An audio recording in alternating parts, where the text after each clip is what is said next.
Actually start the recording, switch of screens. All right, guys, so welcome back. This is our 37th session of Ophion. I only really have one sort of interesting announcement. For the entire month of October, I am planning, at least for the Arcadia group, and I'm going to extend the same sort of invitation to you all.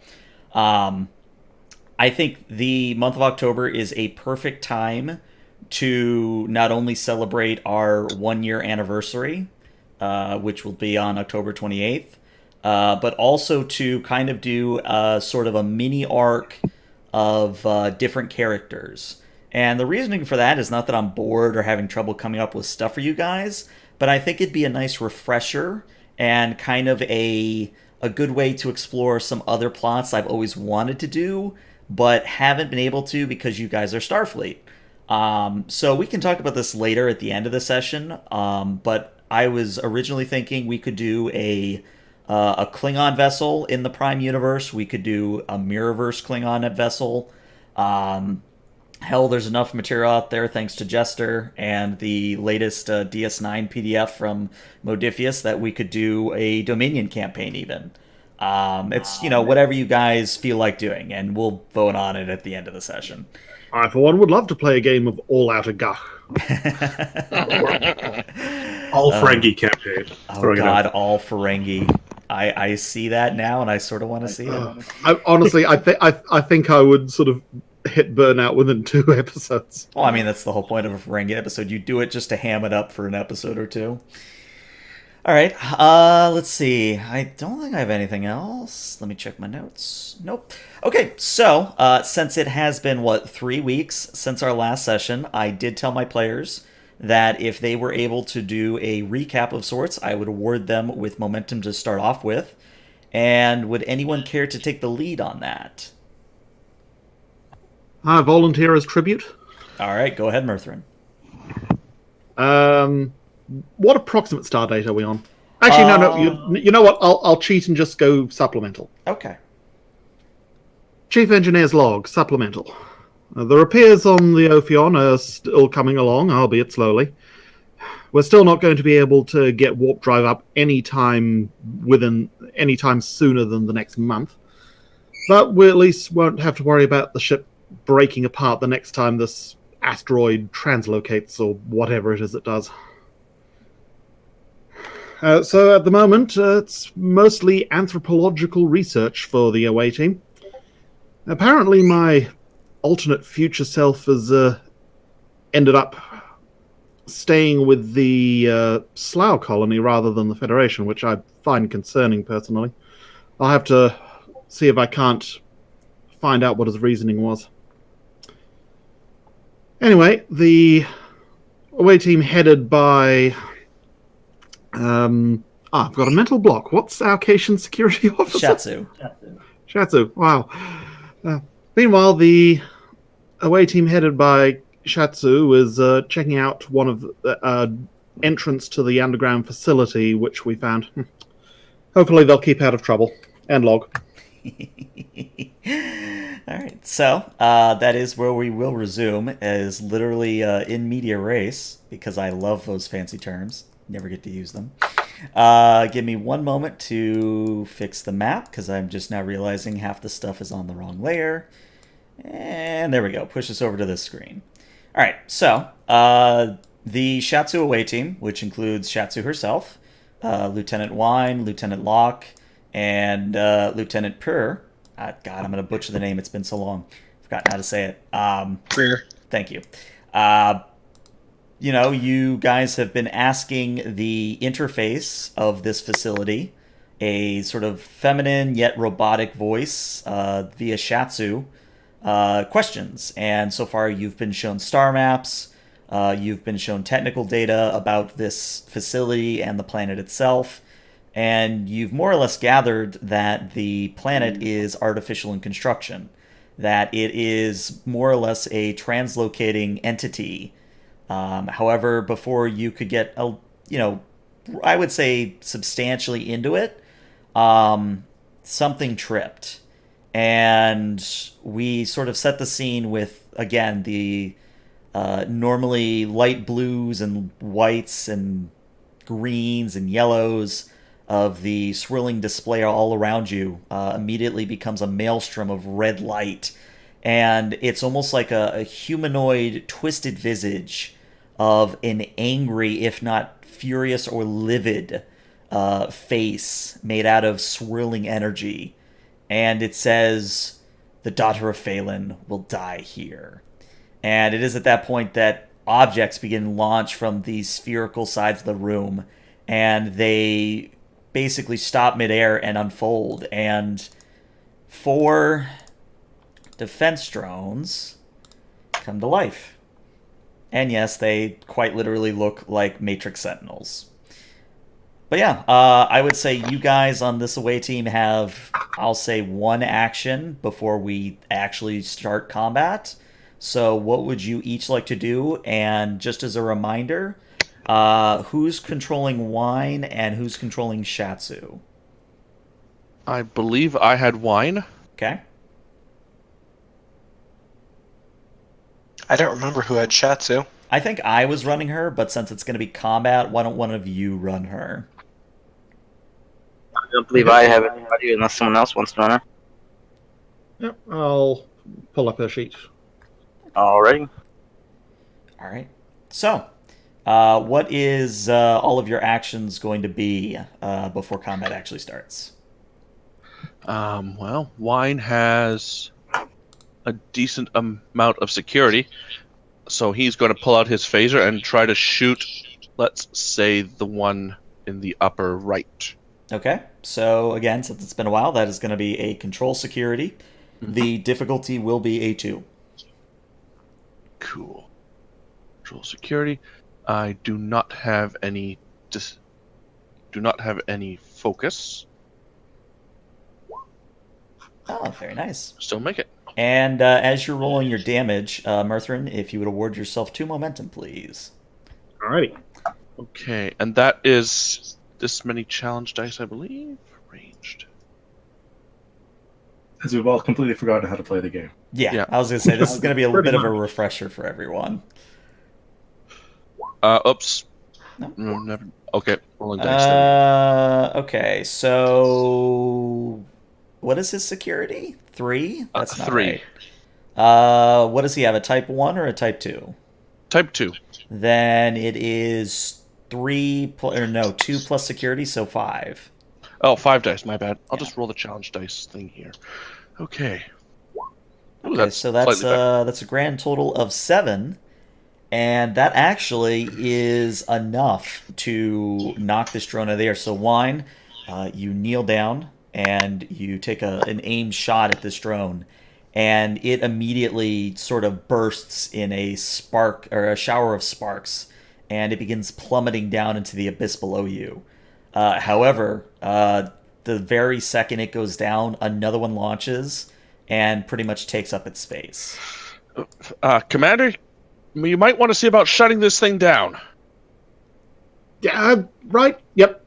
She says as she was already sort of half pulling out the phaser and sort of stuffs it back and Sorry. attempts to sort of do something. The computer override security. Damn it! The chair is not responding to Shatsu, and none of her commands seem to be working. Well, in that case, I'll use her. Hang on, I should probably double check how that works. Nah, that's only in the first round of combat. Okay, so that'll be her thing. Okay. Was this the first round of combat still, technically? This is technically before combat starts, but we will start up actual combat after both you and our lovely doctor go. Okay, cool. I'll keep that in mind. So once she figures out the computer's not actually doing any help, she'll call out fighting retreat and get behind cover to sort of take pot shots while everyone starts heading for the door. Gotcha. And that is something I need to point out. You see these red lines that are on the map? Those are about a knee-high wall, so you could use them for cover if you were to duck down behind them. And I would say as long as you've got cover between you and your attacker, I will give you, I believe it's 1 challenge die worth of resistance. Sounds good. Right, so will she be able to dash over there as part of the whole? Oh yeah, that's the other thing. So since we're on a actual grid, I will say 25 feet or 5 squares is going to be within medium range. Alright, so I think that's enough for her to get there. Okay. And lock, Prier.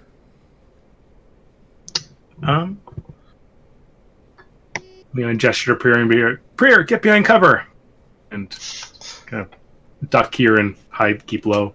Okay. I'm going to move over here.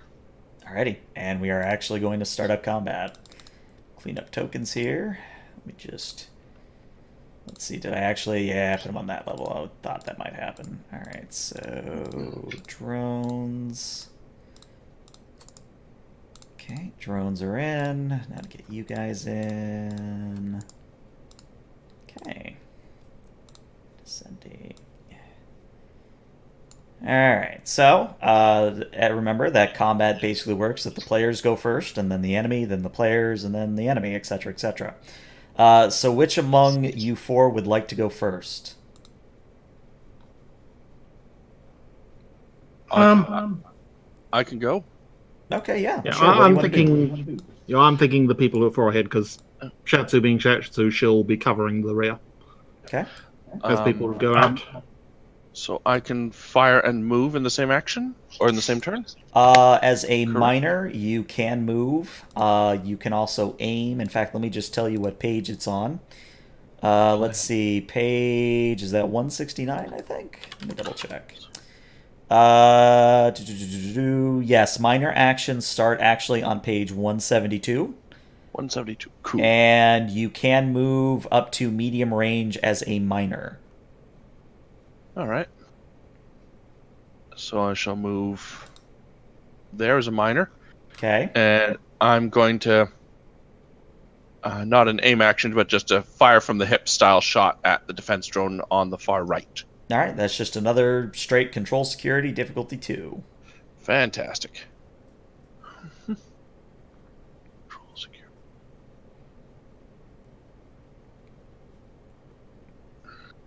Security. I'm so used to rolling command.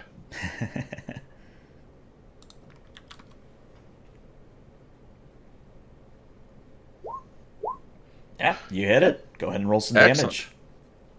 There's 5. Okay.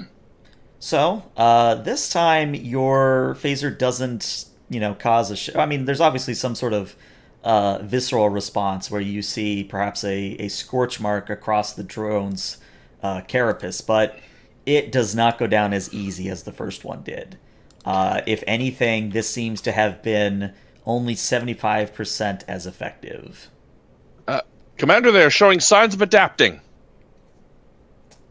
And to make things worse, the one you just shot is going to sort of fan out its octopus-like tentacles and fire what appears to be a thin dart of crystalline material at, we're going to say at Wine, because you are in the open. So let's see. Double checking what I'm rolling here. Okay. 2d20. Well, I probably should have separated that. So let's see, an 18 and a 10. Nope, so the crystalline shard streaks past you, Wine, not even coming near you, but it does embed itself into the metal surface of this platform right behind you. And now that you're able to see it, it is approximately the size of a average human's thumb, and the length of it is, I would say, about 3 inches. So it's a pretty significant shard that just got launched at you. Very well. And up next is the players. I'd like to go first. That's okay. Go for it. I'm actually going to assist the shot. Okay. I have bonuses for that. I'm assuming you're assisting Shatsu, yeah? Yes, I'll be like, Shatsu. Forget how to make the little circle appear. You just push in and click, yeah. There we go. Didn't hold it long enough. Gave up. Yeah, aim for that one, and I take a shot and kind of help focus our fire. Okay. So on her next turn, you will be assisting her. Correct. All right. And I may as well take that turn now. Yeah, because you have using quick her- action, yeah? Yeah. Okay. Alrighty. Now let's see if I remember how to do this. So, minor action, aim, full action, hit the thing. Yeah. So both you and Locke are going to be rolling control and security. Shatsu, you can re-roll one single d20 on the attack. Sounds good. Alrighty. May as well. No, we'll keep that momentum for now because she's got really good control security. And we might need that to escape. So. Does she have applicable focuses? I'm pretty sure she does. If she has handheld phasers or the equivalent, she does. Yep, handheld energy weapons.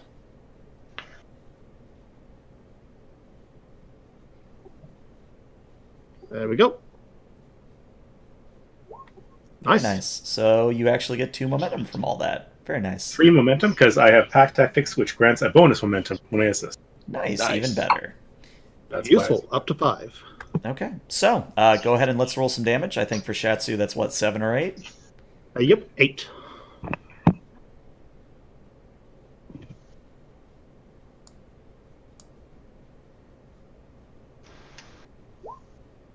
Okay. Blammo. And that actually is enough to cause it to go down. So, Locke and Shatsu, you combine your fire on one of the drones, and for the moment, or I should say, for the probably the most worrisome second or two, it doesn't seem to be doing anything. But then the drone's armor begins to boil and bubble, and then it quite literally collapses in on itself as your phasers pierce straight through it. And it is down for the count. But up next is going to be one of the other drones. This time it's going to be this drone over here in the upper right. And it sees that both Shatsu and Locke are not behind cover. At least there is no cover between its current arc and where you guys are. So it is going to attempt to fire another sort of crystalline dart at you. And let's see what we get. Actually, yes, with that one is enough to hit Shatsu. So let me go ahead and roll some damage for Shatsu here. Alright, 5 challenge dice. Not terrible, but could be a problem. Okay, so this is now a thing. So, as you may or may not remember, 5 or more damage is an automatic injury. And unless you have a way to somehow reduce that below 5, or if you would like Shatsu to spend momentum, or is it, I'll look it up for sure. I believe you have to actually spend your determination. Yeah, you got to actually spend your determination to avoid the injury. Well, you spend your determination to keep Actually, hold acting on. despite the injury. Yeah, You're hold on. Let's see. Here we go. Whenever a character chooses to avoid an injury, it costs 2 momentum, so you can actually spend momentum. To do so, remember that an immediate momentum spend can be paid for by adding to threat instead. Okay, blah, blah, blah, blah. Okay, so you can spend your determination, but you can also just spend 2 momentum. I mean, we've got 5 momentum, so I'll spend the momentum. Okay. Let me triple check something real fast, because it does have debilitating, which might double the cost. Let's see. Debilitating. Nope, it's just medicine task to perform first aid on it. Okay. Alright. So Shatsu's still going to take 6 stress of damage as the shard embeds itself in her back right shoulder. And on impact, the shard shatters. And Shatsu, you feel that the splinter seems to be digging itself deeper and splintering off inside of you. Yeah, so of course, angry feline hisses that, as you'd imagine. But yeah, and she's basically just going to pull out the remnants of the outer casing that delivered it or whatever, and just go, move, people. All right. And we come to the good doctor. Oh wait, I'm I still going- need to spend the momentum for that. Yes. Go ahead and try to attack. That one? Okay. Try being the keyword. Mhm. So control, security.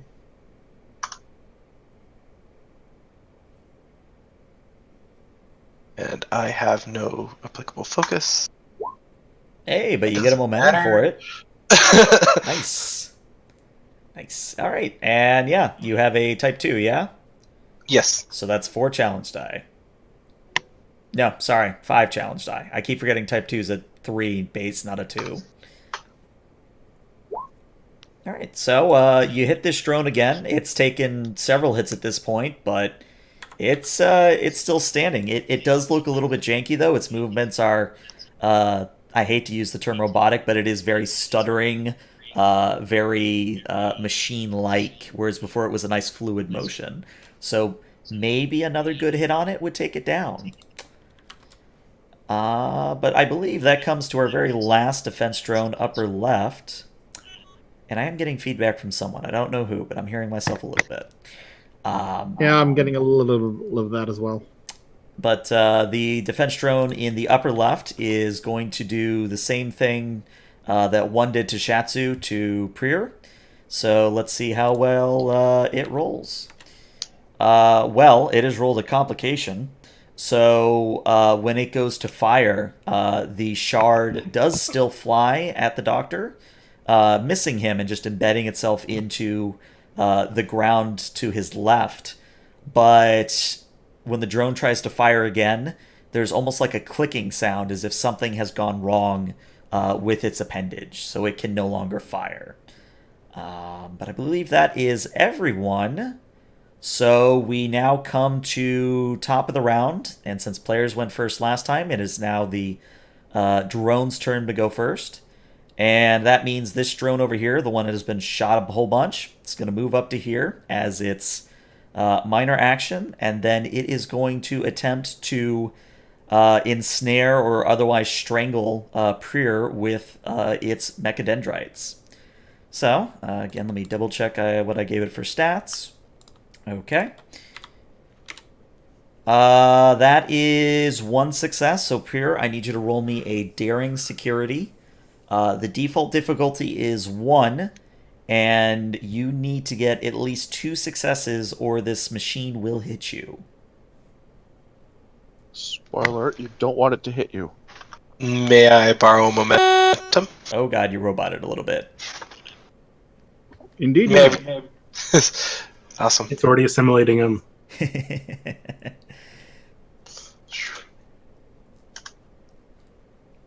Just the one, or Yeah, it looks Yep, like just just that. the one. Yeah, so you actually get 2 momentum back for that. Nice. right? Pay 1, get 2. So yeah, Prier, you roll out of the way as the mechadendrites come slamming down to where you once were, and you see that as they pull back, that it was done with enough force to leave dents in this material, whatever it is. So very powerful hit. Good thing you avoided it. And up next is the players. Can I try to attack the one that just attacked me? You can indeed.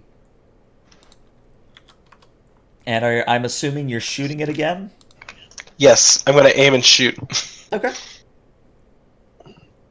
So remember, aiming means you can reroll a single d20.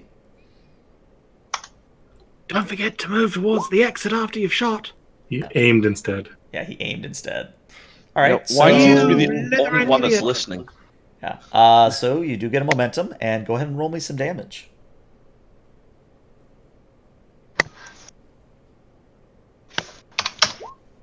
Ooh, actually no, that is enough. So, you bring up your phaser and take a quick pot shot at it, and it crumples in on itself as its front sort of faceplate, quote unquote, falls off, and the crumpled ball of metal just sort of drops unceremoniously into the void. So that one's gone. And up next is the defense drones again. This drone is going to move here, so it has a clear shot on everyone, except Locke. I think, Locke, you've still got a corner to help you. Yay, corner. But this drone is going to shoot at Wine. And it will miss. So, we now come back to the players.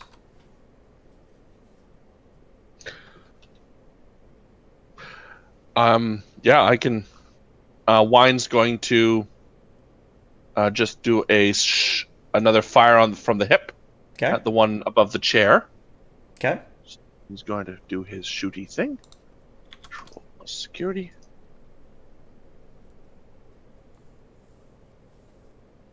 Wow. Yeah, Wine's doing all Wine right. is apparently on the ball today. So, yeah, go ahead and roll me some yeah. damage. Apparently, if you can fly a shuttlecraft, you can shoot a phaser. Okay. I mean, it's, basically the same thing. Yeah. Roll one more challenge dice, unless you have a type one. They're ubiquitous pieces of Federation equipment that regularly get used as makeshift bombs. Okay, so Wine, actually, that is enough that you two cause this one to basically go dormant. But unlike the others, this one doesn't explode. It just sort of, almost like you knock the power out of it, it just collapses unceremoniously onto the deck, motionless. So I'm going to just leave the token there, but the little mark on it will represent that it is out cold. All right, and then finally, the remaining defense drone will take an aim at Locke and fire away. Well, it has to roll a 1 here, or it is not hitting Locke. It did not hit Locke. All right, so we come back around to Shatsu and Locke. Which one of you would like to go first? All right, well, Shatsu's sort of out in the open, so she'll dash over to the other piece of cover. Okay. Well, probably back there. And since she would have used her action to move over, she'll... Actually, no. Is moving the same as a minor action, or do you do that in addition? As a minor action, you can move up to medium range, so up to 5 squares. Okay. So, yeah, that's fine. So yep, she'll go over there and just snap off a shot at the last defense drone. Okay, go for it.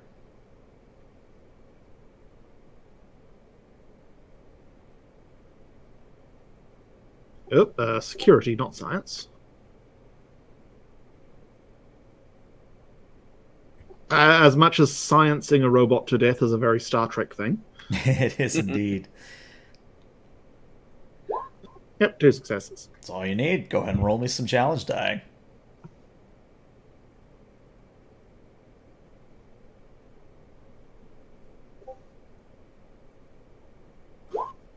And that is There we enough.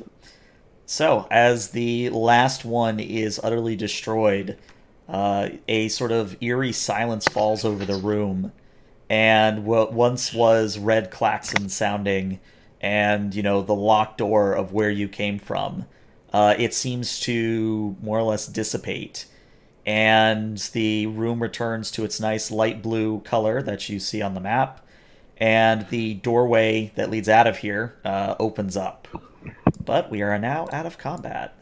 Just want to point out the illogical nature of that security system, that by defeating it, it unlocks everything. Well, I never said it was a good security system. Well, if you're powerful enough to defeat its defense drones, you're powerful enough to blast through the door. Therefore, it's prevents some future damage. This thing, fine, get out. Mm-hmm. Meanwhile, Locke is actually going to walk over to the defense drone and see what Vanessa the Tricorder can get out of it. Okay. Because it did blow up. So let's see. Why don't you roll me Come up as she pulses the phaser. So, what's the damage? Let's see. Roll me a... Let's do a reason science here. That seems prudent enough. Prayer goes over and... Oh, go ahead. Right. As the Prayer's going to go over and assist. Okay. So, reason science difficulty 2. Focus scans as a focus. Yep. Not going to spend momentum just because I don't know how essential just scanning the crap out of this is. But Okay, so you get a momentum. So if you remember the exocomps from TNG, these are actually of a similar type of functionality, as in they are capable of replicating or otherwise manifesting whatever tool or weapon it might need. And that means that it could have very well been much, much worse for you guys, but it wasn't for a strange reason.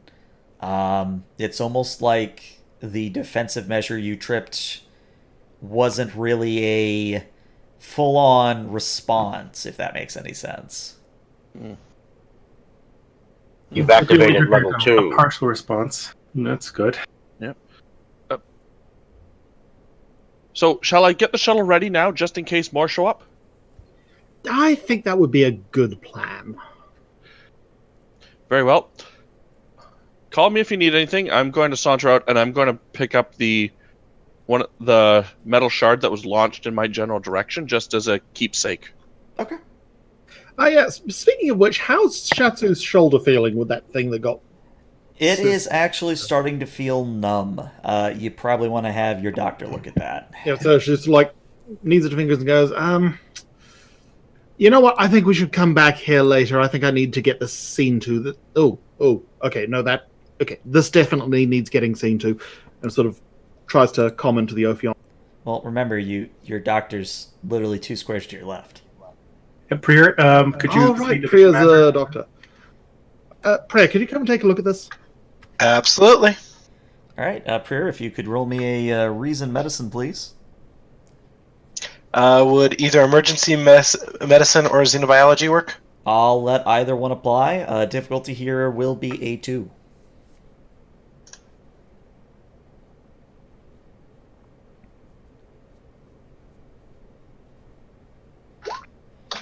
Yeah, so let me put it this way. I would think Starfleet training would cover very basics about how to treat projectile-based wounds, but this is very different from your standard training. As I described, it's almost like it deliberately punctured and then broke up inside of her for maximum damage. If it's left in there too long, it might be a problem, but for the moment, she's not in any danger. Can't do anything to you now, Lieutenant Commander, but we're going to have to get you back to sickbay here pretty soon. All right, let's wrap this up then. First of all, though, and she attempts to sort of situate herself back in the chair. Okay. Attempts to reactivate the computer. All right, and sure enough, another swirling hologram of light appears all around you, and it is a map of the Milky Way galaxy. See, if memory serves me right, we were trying to figure out if we could program its coordinates to see if we could use this to jump our way home. But before that, I have a bit of a personal question to ask. Computer, who or what is Thala? Thalen, you mean? Thalen, sorry. Yeah, that's okay. So the computer doesn't answer for a good minute, and you maybe start to wonder, well, maybe it's just not answering questions anymore. But then the map of the Milky Way galaxy swirls to reveal what I would describe best as sort of a protocation. So if you're familiar at all with the Char from Guild Wars, I think that they are sort of a perfect visual for what I imagine a quote-unquote protocation to look like. They're a bit more, I would say feral maybe would be a good descriptor, in that their features are much more wild and pronounced. Still humanoid, but definitely different from today's Cation. And the computer, again, doesn't say anything, but it does show this image.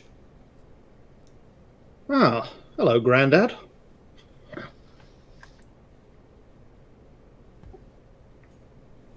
Well, I guess out of character, anything we want to do before we sort of head back to recuperate and report to the captain? I suggest we start heading back. Yeah, I mean, Chatsu will need to come back to sort of operate the computer when we bring the engineering staff in to dissect the system for information. Mhm. But other than that, let's go see to the shrapnel wound. Okay. So, I think I'm going to skip ahead just a little bit here. Would it be fair for me to assume that you all would probably have a senior staff meeting at this point? I would think so. All right, so let's get that underway. All right, so who is missing? Let's see. Shrika is not in this one. Mirthrin, you're here. Would you invite Venri to this meeting, or would you... And I guess the same question for Vetu, if you would invite her as well. I think, given what we've learned about the Romulans, I think it best that Vetu stay out of this one. Okay, Vetu is not in this meeting. What about Venri? Yeah, she would. I wouldn't invite her either. Okay. So if I have it right, it is just the 7 of you, including Shatsu. Mm-hmm. Okay. So yeah, let's get this meeting underway. Okay. All right, folks. It's been a busy few hours. Well, let's go around and see what we've learned. Captain, I've managed to requisition the required supplies from Beta Colony. We should be able to integrate them with their systems pretty much instantaneously, since they are our systems. Wonderful news. Lieutenant Locke, what have you and Shatsu learned about your encounter down on the planet's surface? This planetoid seems to be an artificial planetoid, or at least hollowed out. There's some sort of great machine underneath, which is actually transporting it through time and space to random destinations throughout the Milky Way, which is why it hasn't been easy for the survivors here to find help or to send a distress call. It seems to be being created by a protocation species, so Lieutenant Shatsu, Commander Shatsu can, it responds to her commands somewhat, but whether or not we can program its route is uncertain still. Very well. If we're going to try to reprogram this, I want a higher security presence down there. If they send more drones, I want to be ready. How's your shoulder, Shatsu? Well, it's feeling better, sir. Thank you for asking. Prier is a lovely doctor, and she flashes Prier a smile. But I am curious, Captain.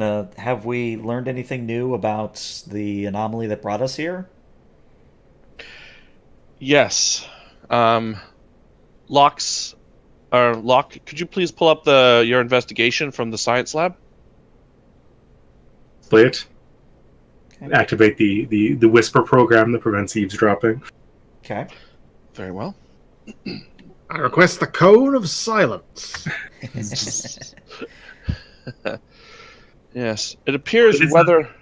We do have hollow emitters all across the ship. We could hollow a cone of silence.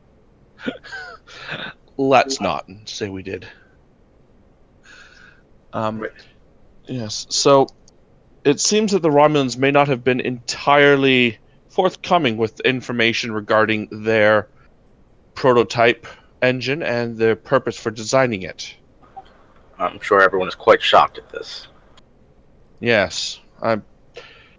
As much as one would hope that the Romulans are improving towards a better center of morality, well, it's hard to change a species' entire ideological look on life. It seems that they developed this with the intent of launching a small manned spaceship or starship towards a target and then blow up and destroy all space and time. Is that accurate, Locke? It does seem to represent historical kamikaze-type fighters, or scout ships of some kind. It could be used for espionage as well, but yes, I believe the primary purpose is remote piloted missiles. The not unlike the Scorpion fighters of the Dominion War, which were piloted by Riemann slaves. I imagine these ones would have been piloted by expendable Riemans. I scowl a bit at the thought. And so it appears that this... So if I'm reading the chain of events accurately, the planet appeared just before the Romulan starship decided to blow up, preventing whatever catastrophic side effects the shuttle or the Romulan starship would have caused if it had achieved its mission. If I remember correctly, wasn't it more that they were sort of just testing it? They weren't intending to actually blow anything up in this test run, but the planet just sort of popped into existence in the path of the ship, and, well, good luck course correcting when a planet suddenly appears in front of you. Yeah, so some Yes, small out-of-character corrections. So the original ship design, we're talking early Dominion War, if not late Dominion War.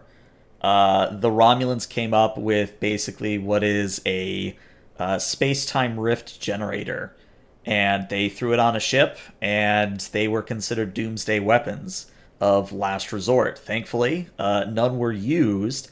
However, that still kind of meant that they had these doomsday weapons sitting around doing nothing. And what happened is some engineer looked at this and said, you know what, what if we repurposed the engine on this thing that originally was supposed to make a rift and actually turned it to, quote-unquote, the force of good? And just, they worked on it for a while, and that meant that when they came to the end of their work, they had a engine that was 100 times as efficient as their current ones. So a massive leap in technology, but as you have seen, came with a massive risk. The planet, right. Yeah, the planet coming into basically the path of this ship made it so that the containment of the core destabilized, and thus caused a breach, and that's how you got here. So this... Okay. I misremembered how events went. My apologies. Oh, it's okay. Okay. So. And I don't think we've established whether this is a case of us getting flung into a future in an alternate universe, or this was like some sort of quantum juxtaposition shenanigans happening as a result of being on the edge of a space-time rupture. We have suspicions. Yeah. And the Romulan commander that's on our ship was in charge of the whole testing, or in charge of the engineers? Both. She was overseeing the testing, and she probably, or it would probably be a safe bet to say that she had some involvement with the actual development of this ship, aside from just seeing the test. Okay, so then as we're all kind of like brainstorming, saying everything, Draco kind of put his hand up to get the captain's attention. Yes, Lieutenant. Permission to lock your future mate in the brig? Denied. As far as we can tell, Commander Vetu Commander Vetu and the scientists currently have no had no influence in the original design, and rather are now overseeing the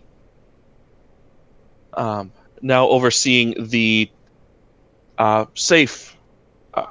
Lost words. Are now overseeing the safe deployment of the technology rather than its destructive side effects. Their intentions were good. They were just being super cagey about the exact nature and origin of the technology. Agreed. And let's not forget the positive side effects that the Federation took from Project Genesis. Or, alternatively, the fact that Zephram Cochrane used a repurposed nuclear warhead and missile to pilot the first ship. Well, Commander Vetu... Go ahead. I was gonna say, understood, but I had to ask. Nope. I appreciate your diligence, Lieutenant. Although, ensure that their safety ship security protocols are still in effect while they're on board. Oh, of course, they have a security team with them at all times Wonderful. for their safety. Of course. So, we now know how we got here. The question is, how do we get home? Can we reprogram this planet that could potentially travel us back in time to the point of the initial explosion? Well, that would certainly be the easiest route if we could get it to work. I mean, honestly, I wouldn't be able to give you a definite answer one way or the other without looking at this machine myself. And how are we on ship repairs?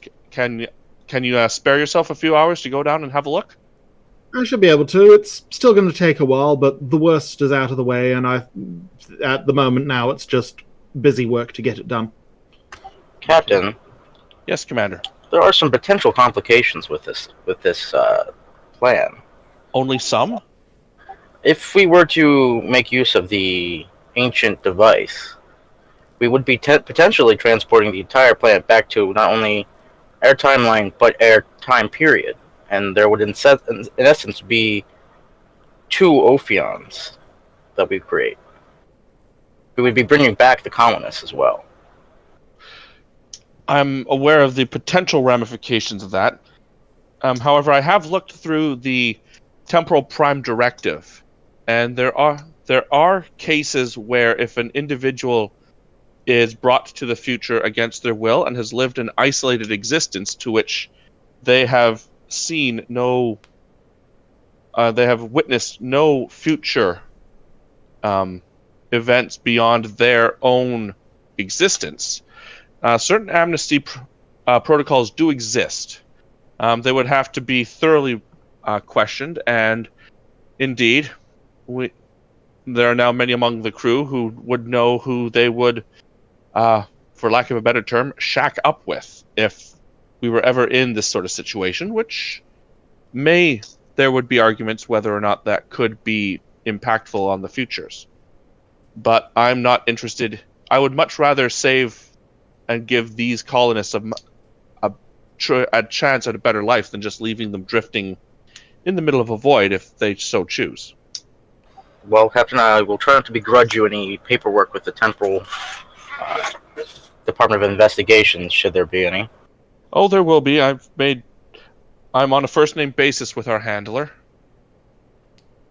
So it's actually right about that time that all of you hear Mirthrin's badge chirp, and it's his favorite engineer. It is Prag, and Prag says, "This is Chief Prag to Lieutenant Mirthrin. I know you're in your senior staff meeting, but do you mind if I talk to you for a bit?" No. Methronet, go ahead. Well, sir, I thought I'd let you know that the slaw teams provided by Queen Onyxia, Zenixia, not Onyxia, that's a dragon in WoW. That Queen Zenixia's people are Turns here. out Slough's final evolution, they turn into a dragon insect. Yes. They are currently awaiting orders, and I just wanted to make sure I wasn't going fucking crazy assigning them where we need help. No, that should be fine. I mean, they haven't been causing any disruptions, I'd assume? No, they're quite diligent workers, which it's kind of why I also interrupted your meeting to let you know that one of them just handed me a pad, and supposedly they've, in such a short amount of time, have managed to scan the anomaly on their end, and they have a plan. I think it's crazy as hell. I mean, it's like asking a Cation to change her spots, but would you prefer I came up and delivered in person, or should I just tell you now? Yeah, Murthrin glances over at the captain. By all means, Chief, come on up. All right, I'm on my way, sirs. Drake kind of is like looking at Mirthrin with this look of like trying to figure out a problem, and then goes, "Isn't the only slaw that we have on board Zenixia?" Right, yes. Yes, it is. However, in So this-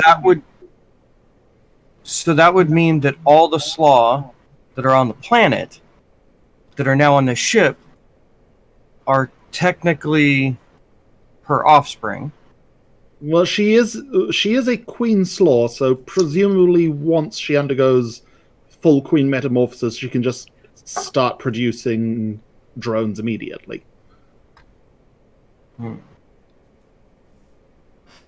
I'll leave the talk about fertilization later. So we've got teams of slaw engineers that are here and want to work with their dad, and they've handed us information that they've had for how long about this anomaly that they couldn't do anything about. We'll find out. They have been short on resources, like an entire ship, for the last 40-something years. And I just don't know how nobody, if the people on the planet are us, which we have no reason to believe that they're not, how they haven't come to the same conclusions we did. They've been down there 80 years, so let's say 78 years ago, of trying to put Shatsu or someone in that chair. Well, Shatsu. Well, If they I didn't have remember a correctly, I Shatsu think to Shatsu open. didn't survive the crash in this timeline. We also opened up the door using sound waves, which seemed to be a new way that they didn't necessarily know how to do. So it could have we've altered the timeline by adding in a little bit more expertise.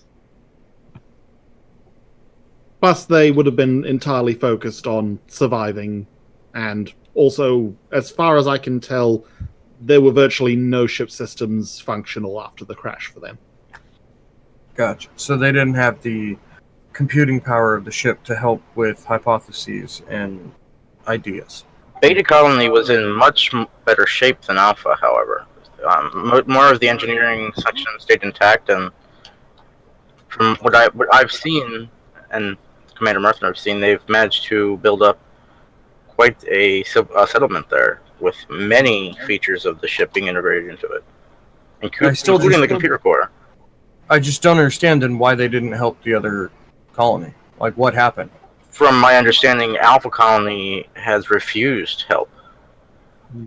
I must admit, it's something that's been bothering me as well. I've been hoping to talk to my counterpart down in the colony and see if he can throw some light on it.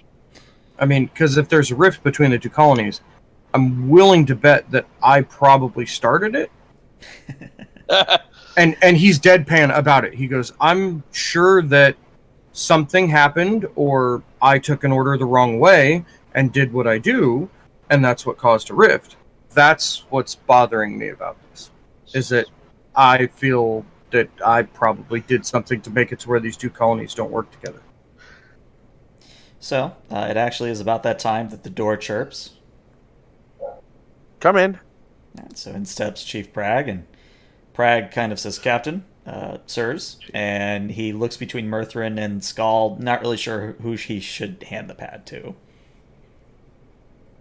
Just Merthin will accept it and then sort of bring it up on the table and start looking through the plan.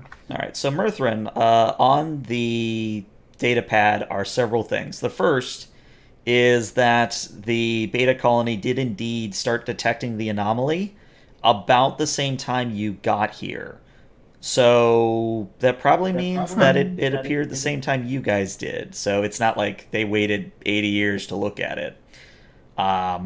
But they apparently ran some calculations, and I'd like you to roll me a insight plus engineering, please. I'm going to make this a difficulty 3. And remember, since this is a scene change, you are down to 3 momentum. Alrighty. Did we add the momentum from my scanning success thing? I think we I did. believe we did, yeah. Okay, insight plus engineering, was it? Correct. Alright, I'll spend a momentum to... hang on. When you're spending momentum to gain extra information, do you do that before or after you roll? After you roll, if you've got success. And it's, unless you're a Okay. science officer, it's 1 momentum per question. Yeah. All right. I'll spend 1 to get the 3 dice. Okay. Actually, I'll just double check if I've got any focuses that would help here. Data pattern analysis, particle physics. I will say particle physics definitely applies here. Okay, cool.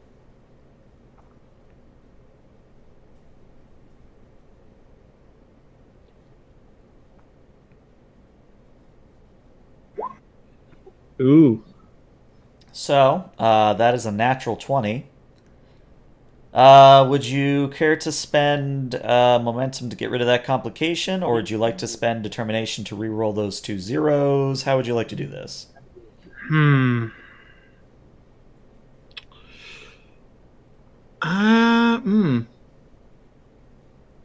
Good question. Because I don't have enough to succeed. Mm-hmm.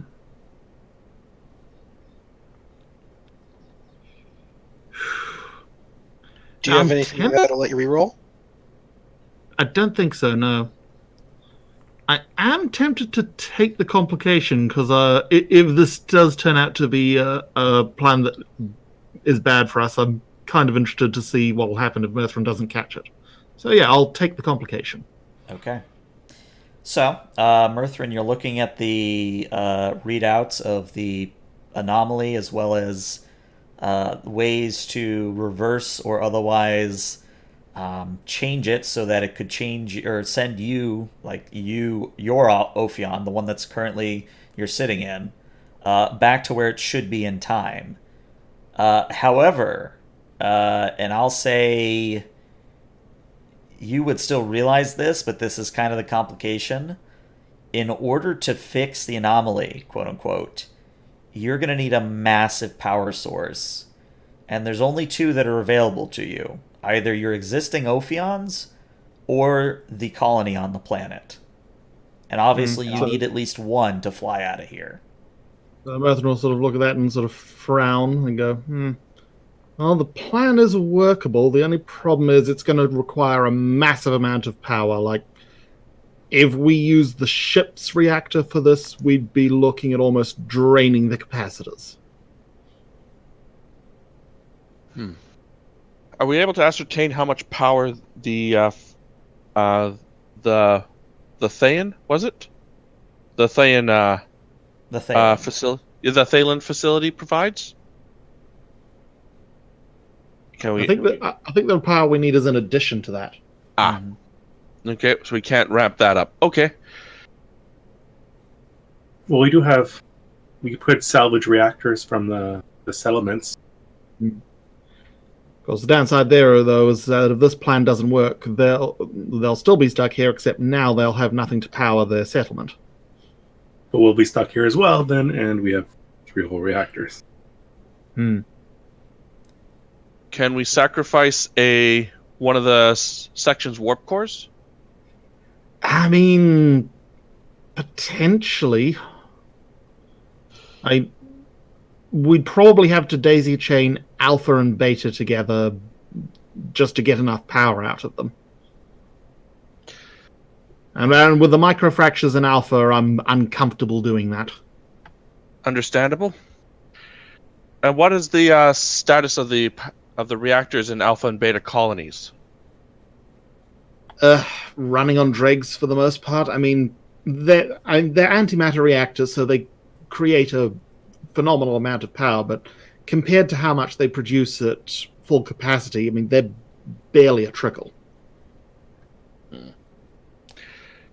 Do we have enough spare reactants to bring one of them up to full power? Potentially. I mean, we do have some dilithium crystals left in storage. We might be able to boost the efficiency of theirs. I'm assuming they haven't had access to dilithium here. Very well. So Shatsu kind of speaks up at this point and says, so, if I understand what has just been said correctly, we're talking about using not only the planet's resources, but the colonies and our ship to fix this situation. And the Well, only I don't think we need to use ours and the colonies. We'd only need to use one. All right. Okay, but still, there's the problem of using the planet's system. As far as we've seen so far, the only, individual it's responded to is myself, and unless a Cation transferred on board without me noticing, I'm the only Cation on staff.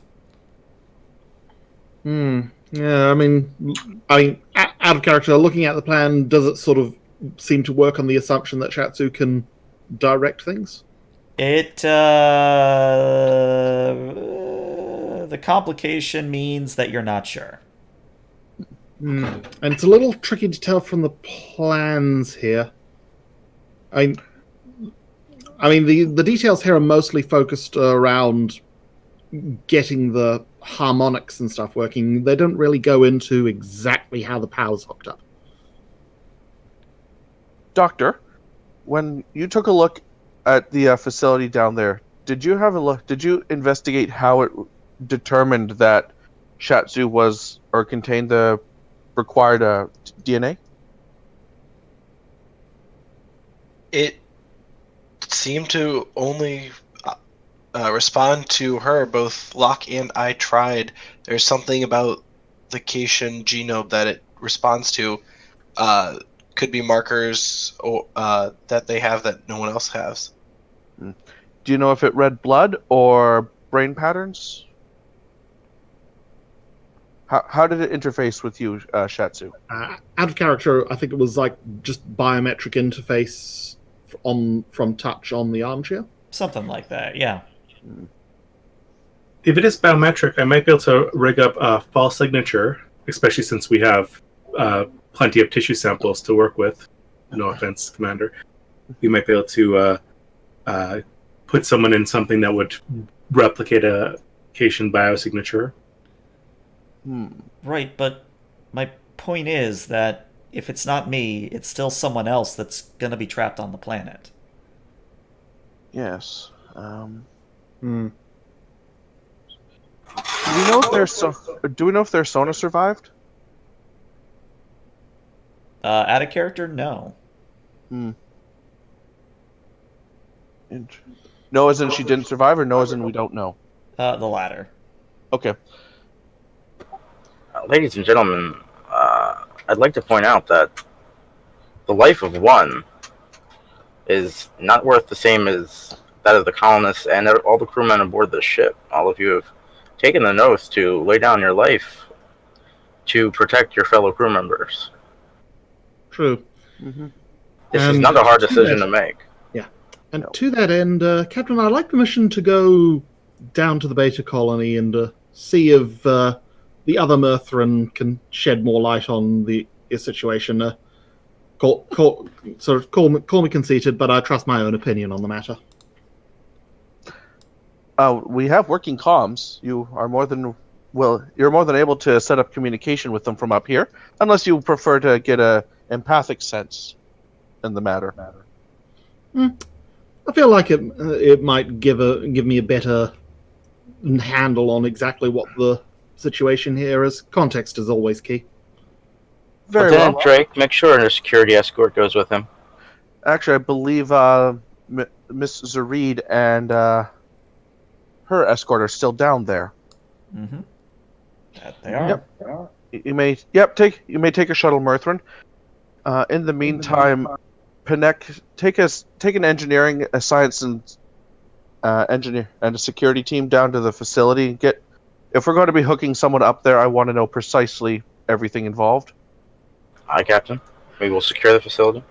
And in the meantime, I'm going to take a shuttle and visit Alpha Colony personally. All right. Oh, yes, because you haven't been there yet. No, I haven't. If we're going to make a decision that affects this entire colony's life, I'm going to go see it firsthand. Okay. So, with that, the meeting adjourns unless anyone had any last-minute things they wanted to address. And let's go ahead and take our break, because I think this is a good time for it. So let's try and shoot for 3:30 or about 11 minutes from now. And I am going to Alrighty. play a little bit of music in Roll20, so you might want to adjust your volume. But I think I've got it tuned on my end. Sounds good. 10-4. All right, so be back in about 10 minutes, guys.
Hey there, stream. I'm muted for you guys. Thank you so much for watching. Hopefully you're having a good time. Just wanted to remind anyone out there who is subbed using Twitch Prime, you do have to manually renew it every month. I know it's annoying, but, you know, that would make too much sense if it was easy. The other thing is that I think we have, how many days of September left? 2, 3?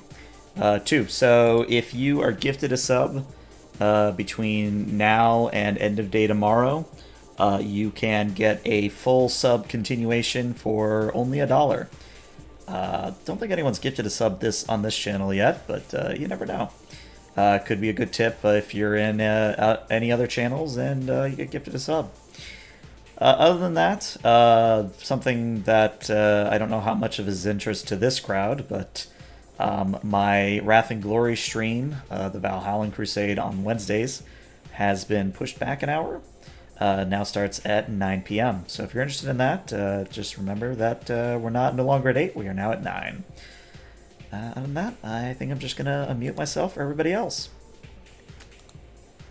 And I'm back. Welcome back.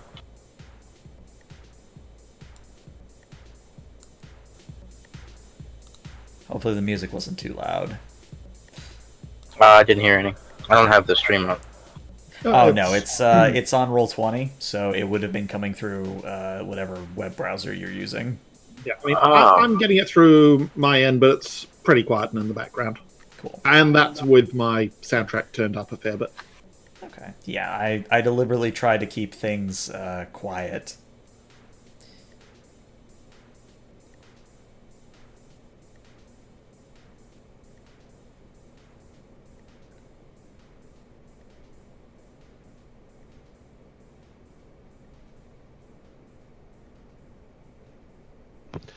I'm back. Welcome back. Happy to be here. I'm here as well. Cool. Can any of us really say that we're here? So I think it would be hilarious if Mirthrin went down to the Slaw colony and all the drones just started referring to him as King Mirthrin. Oh, I think he would be going to have words with himself about that. So I got lonely. What else is it gonna do?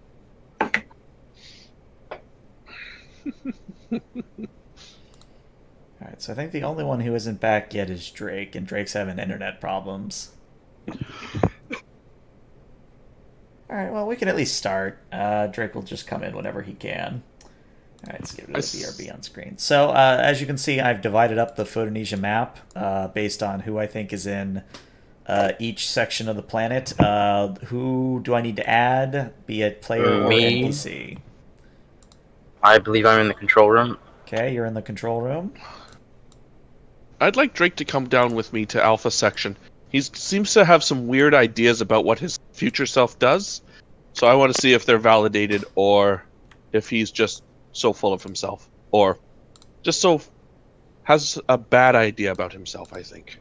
Okay. Little column A, little column B, little column C. Yep, pretty much.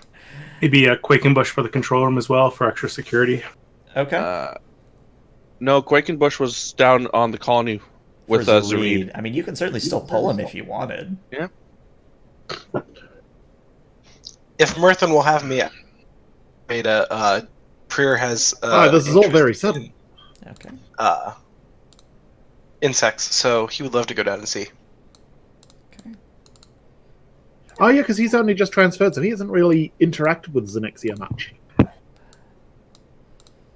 Yeah, not a whole lot. All right, there we go. I think we've got it. All right. Anyone else I need to add to either, or will any of the three?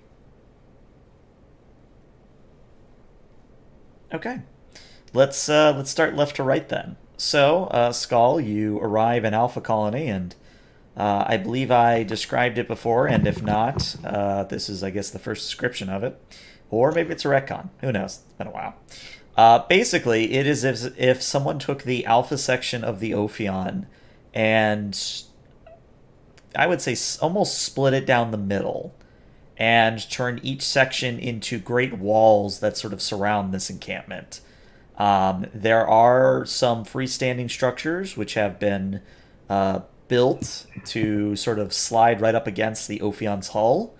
And you can tell that some of the more quote unquote important buildings, like their power generator, are actually still within the Ophion's hull. But when you arrive with Lieutenant Drake in tow, your granddaughter Venri does show up and greet you, and she says, "Grandfather, it is good to see you. Is there anything I could help you with directly, or are you just here to sort of tour around?" I'm not going to. I can't lie to myself, of course, Venri. We have a plan. It's risky and will require a lot of resources. So for the moment, I'd like to just take a look around the colony, as I haven't seen it yet, aside from the pictures you showed me earlier. And while I do that, I'd like you to gather whichever ruling body you have, and I can explain it. Well, I will get the elders together. Would you prefer I assign someone to guide you, or would you care to just sort of wander about? I prefer freeform for the moment, if you don't mind. Lieutenant Drake will ensure my safety. She kind of Not looks that at I have Drake. anything to worry about. Yeah, she kind of looks at Drake and smiles and says, "Oh, I don't think that'll be a problem here, but I know how it is." Let's see. You see that building over there? And she points to a sort of a tall spire that backs up to the center of the Alpha section. I recognize part of the turbolift, yes. Well, that is where we usually have the important meetings. I don't know how long it'll take me to get the elders together, but just kind of wander in that direction, and we'll get the meeting underway when everyone's gathered. Of course, I shall see you. I shall see you shortly. Of course. And, flashes you both a smile, and she scampers off to, go collect everybody. So I'm just going to I'm going to start where anyone would start at a tour of a ship, wherever the duck was. Okay. So it seems that the section of the ship that contained the duck was lost in the crash. But there is kind of an homage to it. I would say in wandering around, you eventually come upon a sort of a lounge slash bar type area. I'm hesitant to call it a hole in the wall. It's more like a hole in the hull that is aptly named the Mallard. Okay. And inside you see Shrika, the Gorn bartender that is present both in your timeline and on the current Ophion, and apparently in this timeline as well. What am I noticing about the lifestyle that people seem to be living here? How, like, kids, couples, I would activities? say you haven't seen a whole lot of kids. You've maybe seen one or two. You would also get a feel that this is the futuristic equivalent of living on the frontier. There's not a whole lot of, I would say, entertainment venues. The Mallard is probably one of the very rare such buildings or places in Alpha Colony, at least. The people you do see seem to be hardy working folk. Most of them are sporting a farmer's tan and are otherwise in sort of work clothes. How do they react? How they react? I would say they sort of look at you. Some of them smile when they see you and they note the pips on your collar. Others sort of narrow their eyes and shake their head and walk away, but on the whole, it's a positive experience. Okay. Sorry, you were going to say something, Drake? No, I've been muted the whole time. Oh, I thought someone was speaking. My bad. Might have just been me. Could have. I'm going to wander up to Shrika and say, well, at least there's another constant between my ship and yours. Oh, Captain, you have the usual. If you still remember what it is, absolutely. She smiles and says, "I have just one bottle that survived the crash." And reaches down below the bar, pulls out a orange-looking bottle, and puts it down before you. Trill spice. Not bad. Not bad at all. Lieutenant Drake, you having anything? I'm good, Captain. Very well. Shrika, could you do me a favor and illuminate us as to what happened to Lieutenant Drake, if you're okay with hearing it, Mr. Drake? You seem to have some very ill insights about how you might act in the future, and I'm interested to see if they are borne fruit. I'm okay with it. Okay. Well, Shrika? So Shrika goes back to the stereotypical bartender cleaning a glass pose, and she says, almost reminiscing, let's see. Drake was injured in the original crash.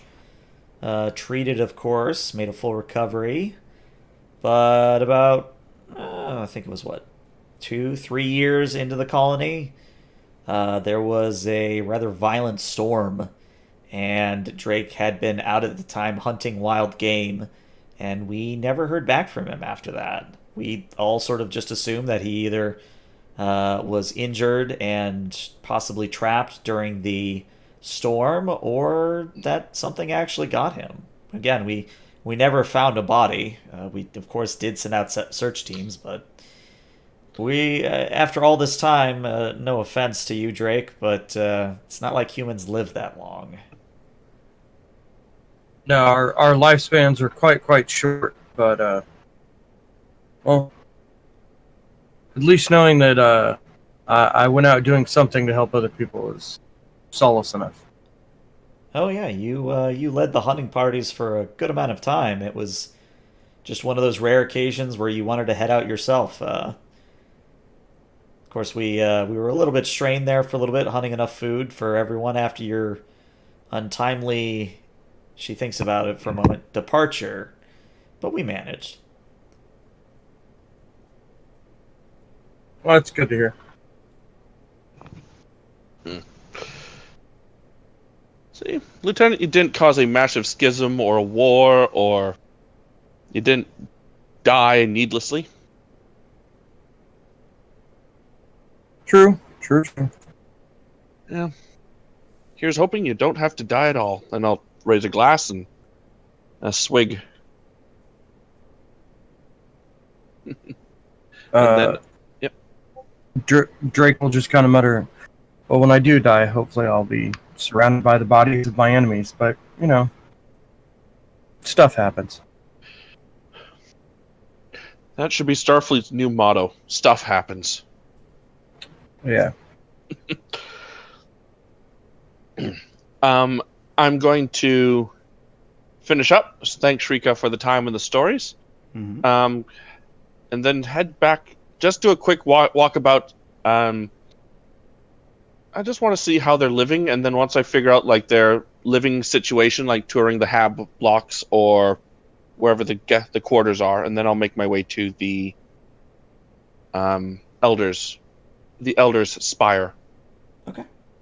So, with that going on, let's cut to Beta's section real fast. So, Murthrin, you have managed to catch up with Zareed, along with Prier in tow. And Zareed is currently in what fares for the bazaar for Beta Colony. It's a very vibrant, futuristic type place. Obviously not a full-fledged city, but it's all very sleek, very well kept. And Zareed just sort of turns to you, Murthrin, as you approach, and she says, "They have some very interesting materials here, Lieutenant Commander. But I'm guessing you're not here to see textiles."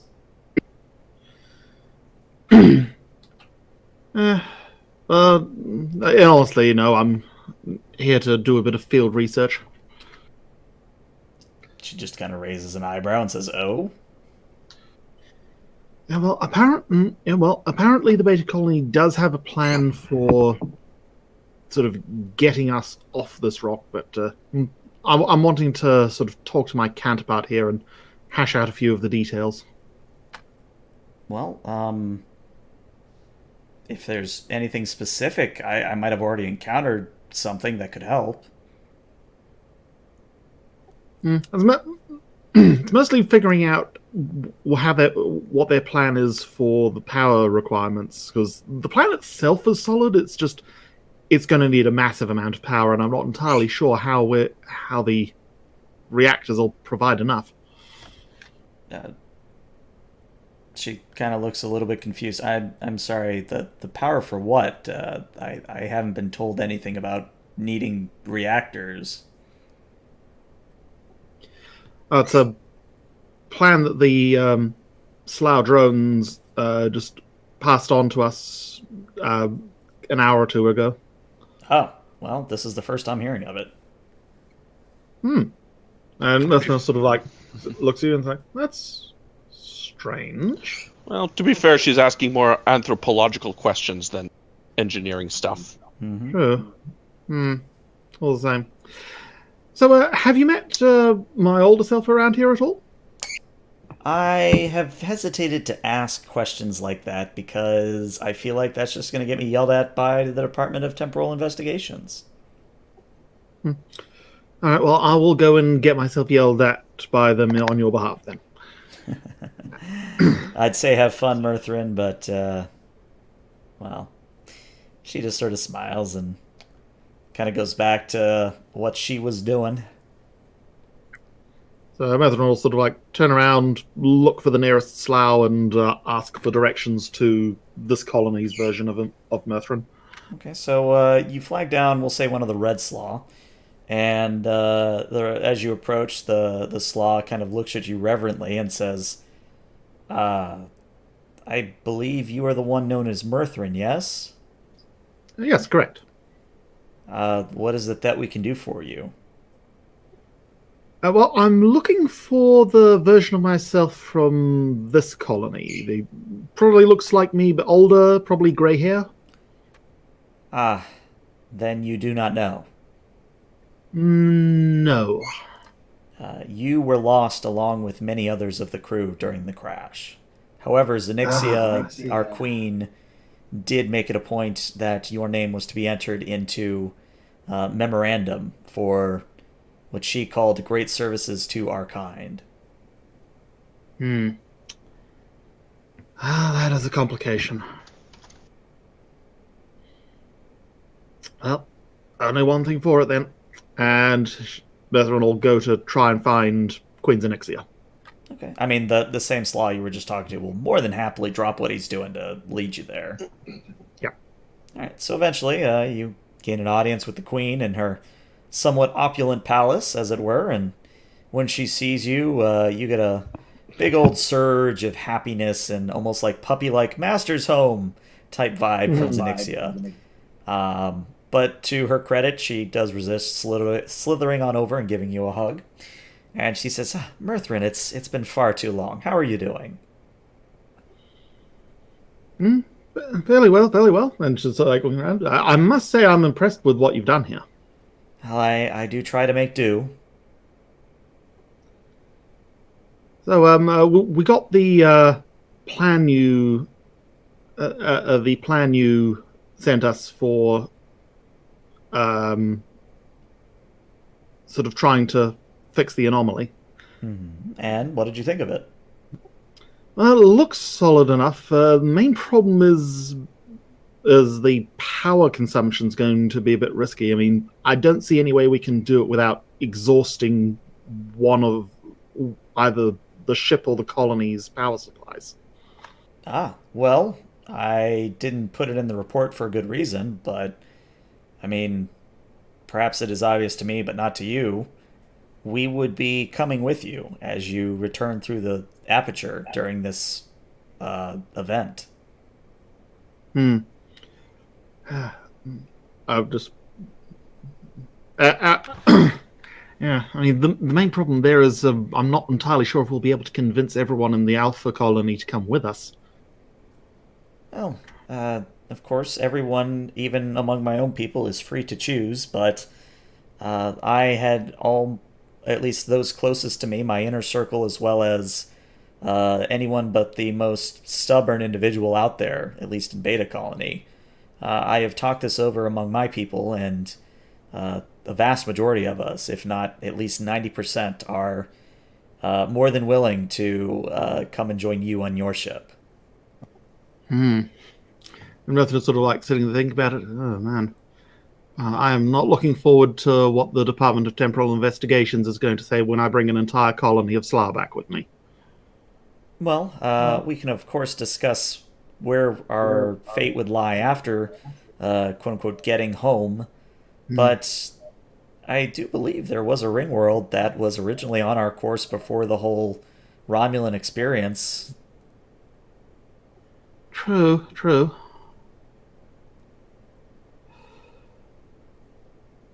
Well, guess is and out of character, sort of, Murthrin's sort of like keeping a sort of psychic ear open, and just there's no like sense of like she's hiding anything from Murthrin. Roll me a insight plus con. Difficulty 2. And I'll spend a momentum to get 3 dice. All right.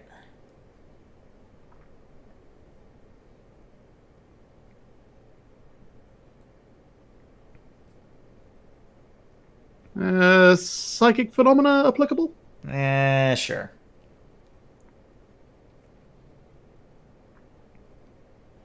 Two successes. That's all you need. So yeah, it doesn't feel like she's hiding anything. There is, I would say, a small amount of regret that she might have to leave everything she's built behind. But I think the need for survival is stronger within her than, attachment to this place. Yeah. Hang on. There we go. Wasn't letting me remove the token. Yep, so after sort of studying her for a while,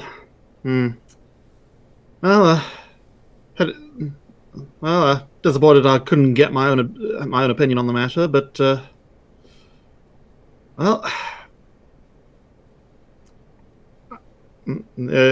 he sort of comes up and sort of just nods and goes, "All right, don't know how well we'll do, but I promise we'll do as well by you as we can." Well, just let us know. Just be aware that, according to our calculations, we have but 2 days to enact the plan, which means if we are to join you on your ship, we need to know within the next 3 hours if we are to evacuate. I'll head back immediately and tell the captain. We'll see what he says. And sort of just holds out his hand to sort of shake her appendage. Yeah, so she uses 2 of her hands, both the right and the left, to shake yours, and she says, "Again, it's nice seeing you. It's been far too long." And we cut to the control room. So I imagined Locke and Shatsu are going to definitely be there. Panek, you said you wanted to be as well. Who else would be there? Maybe not just NPC-wise, but like crew-wise. As far as I'm concerned, the captain asked us to secure the control room and figure out how to get this thing to work. Mm-hmm. So I guess some engineers, maybe Prague. Okay. Yeah, Prague's probably a good choice. All right, so let's throw Prague on there. So what would be your first area of focus, I guess, is the question. I'm definitely going to try to secure this room. No more drones. See what I can do with this security system. Is the drone still there in the chair? It is gone. That's ominous. Chief Prague, I want you to see how I want you to work with Commander Shatsu in I guess interfacing with this terminal. I want full control of this security system as soon as possible. I mean, I'll try, sir. And he has Shatsu sit in the command chair, and again, everything swirls to life. I want to be kind of keeping a good scan of what's happening when it detects her, like scanning the chair and her just to see if it's what it's scanning for her. Okay. And also, there's a couple of red shirts, maybe like 2 that are just in the back. Okay. Locke, why don't you roll me a reason science? Prag, so someone will need to roll for Prag. Prag is going to be reason engineering. And overall difficulty here is a 4. I'm gonna steal that last momentum there, if that's okay. So it'll give me a re-roll with the science. Okay. Alright, well, there's the 4 you need. Does anyone... Well, we still need to see Prag's roll. I can do Prag's roll. Okay. Yeah, it's reason engineering for him.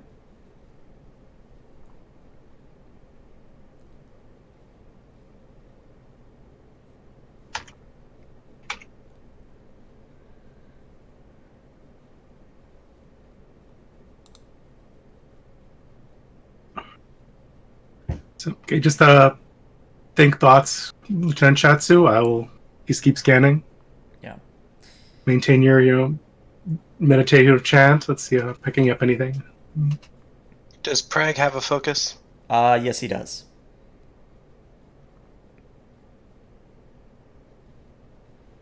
Hey, look at that. You get 2 momentum. So you're up to 2 total. Alright, so, you'll get this answer from 2 different ways. So you see that there are 3 main areas of how Shatsu connects to this chair, sort of how she interfaces with it. The first is that there is a low-level neural interface that doesn't, puncture her skull or touch her spine or anything. It's a very surface-level type deal that is reading her active brain waves. The second is that her bioelectric energy, like her natural body processes of all her cells, is not powering the chair, but is sort of regulating, or appears to be regulating, how quickly information transfers from her to the interface. And then finally, you realize that her actual DNA, or at least something involving touch, is required to interface at all.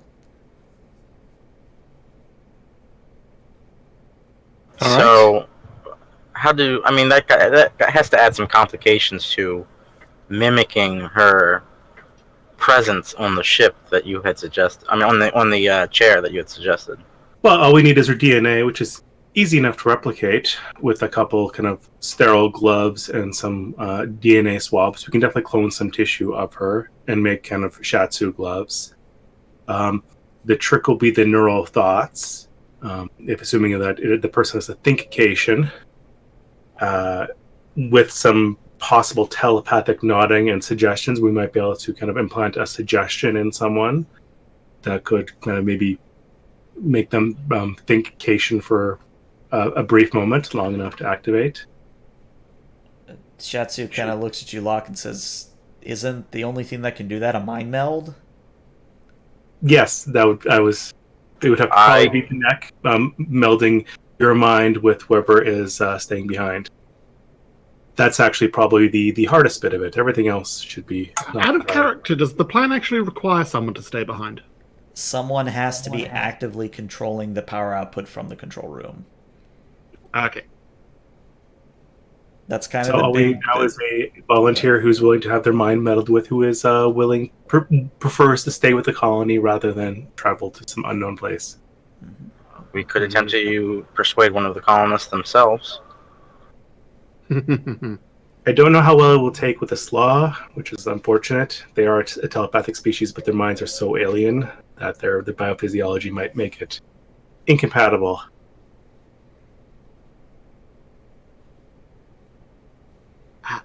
Out of character, Mirthrin has just decided that he's going to make sure these people get off this rock. Who else survived? Let's see. Is that an out of character question? Yeah, a bit of both. Okay. I'm thinking aloud. Is there 2 Pinax now? There are not 2 Pinax, but there is a Pinax descendant, which you have not met yet. There is a small kind of half Orion crew, so Jisa probably survived. I'm No wondering more of Tellarites. I'm wondering more of the people who actually, the long-lived people like the Vulcans, who did actually survive, where having two of them might be problematic. Oh, I gotcha. I think the only one besides the Nixia that fits that bill is going to be whatever the hell happened to Sona. No one seems to know what happened to her. And that brings in the whole android thing, which we could program her to be resistant, but not. I suppose we could leave her behind and then try to find her the next time it emerges, since she would be plot out its course. Well, while you think that over, let's go back to Alpha section. So, Alpha, both of you have now arrived in what is basically a meeting hall. It's sort of a wide open area with a table that no one's really sitting at. It seems that most people just prefer to mill about and stand. At the front of this room is sort of a small raised dais where you can sort of have the quote unquote high speaker role. And, I would say there's about 10 individuals here from all walks of life. And they just sort of look between you and Venry, if not sure who to address at this point. Okay.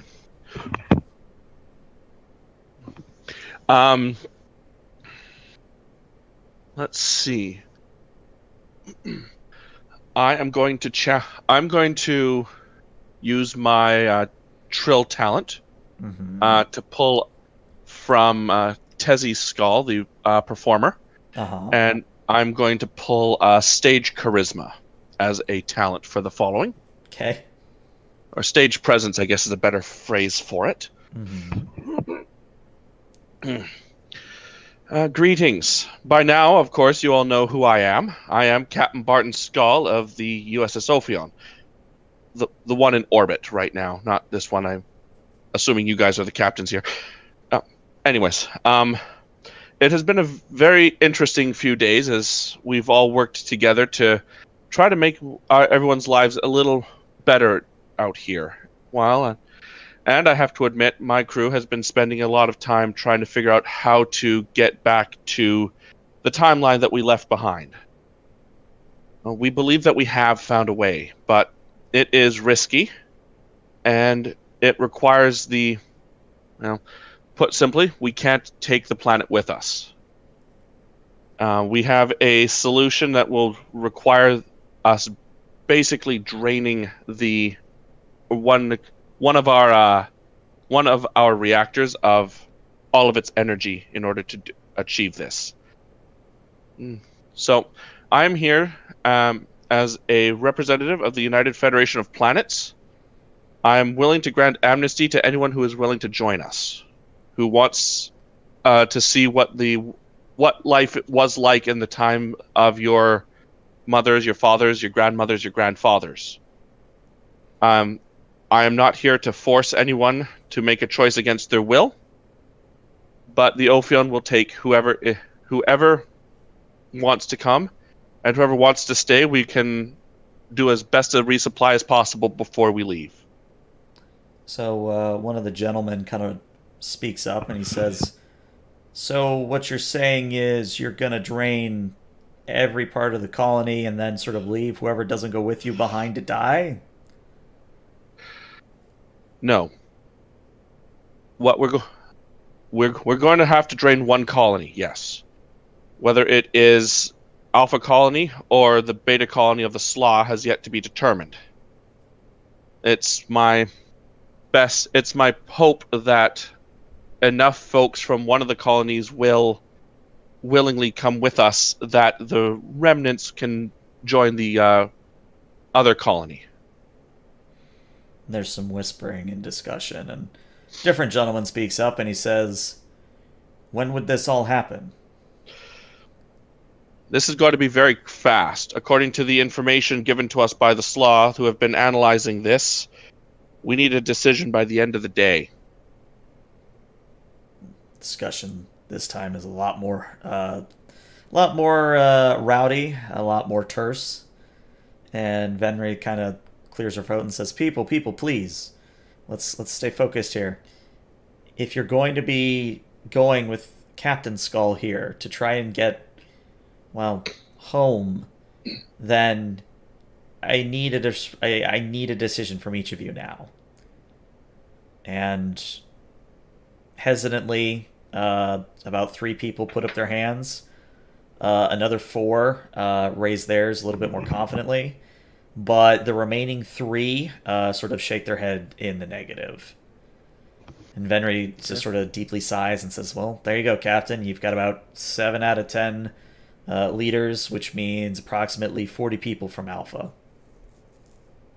And the colony size was about, what, 80? 80. In total? Okay. Understood.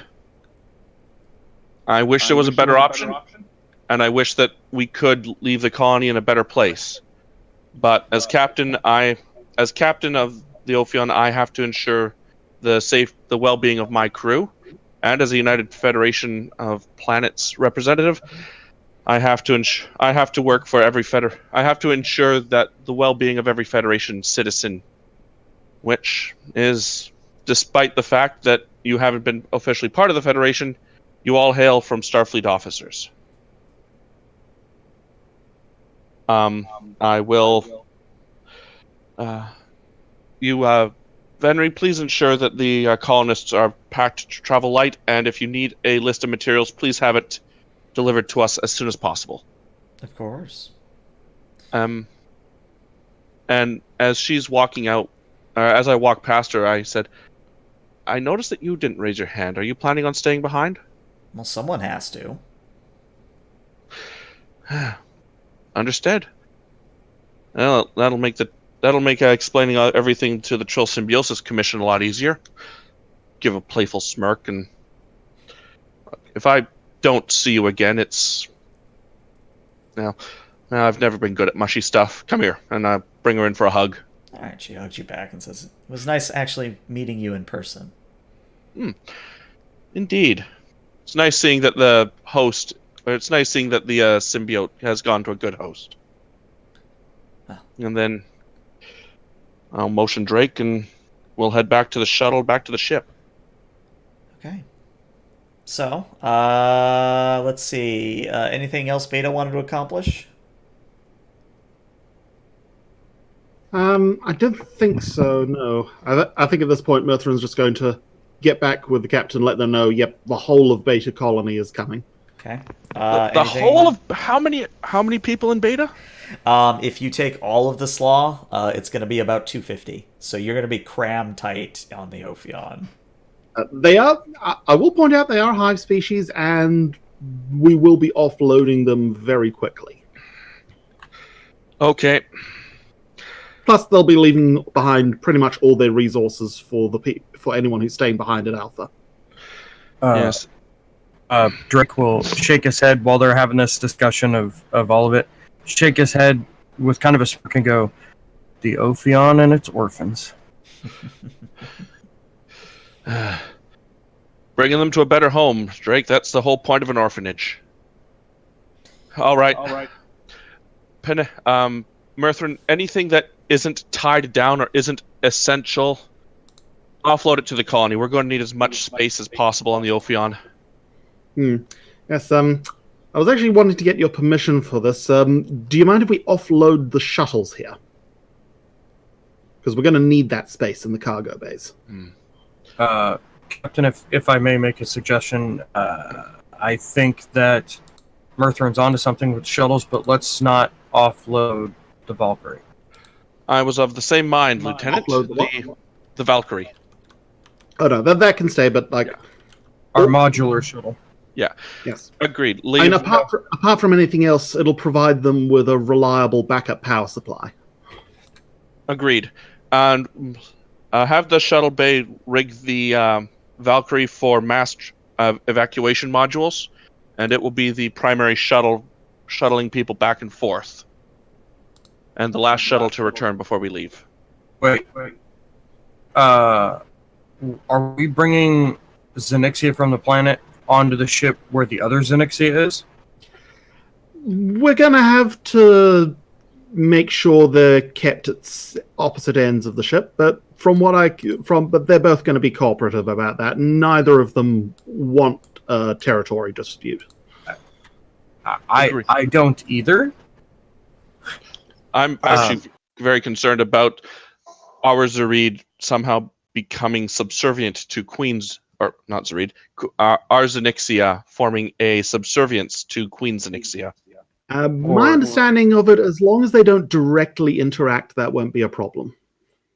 Very well. Right. It can be in sickbay since it's a related system from the chip.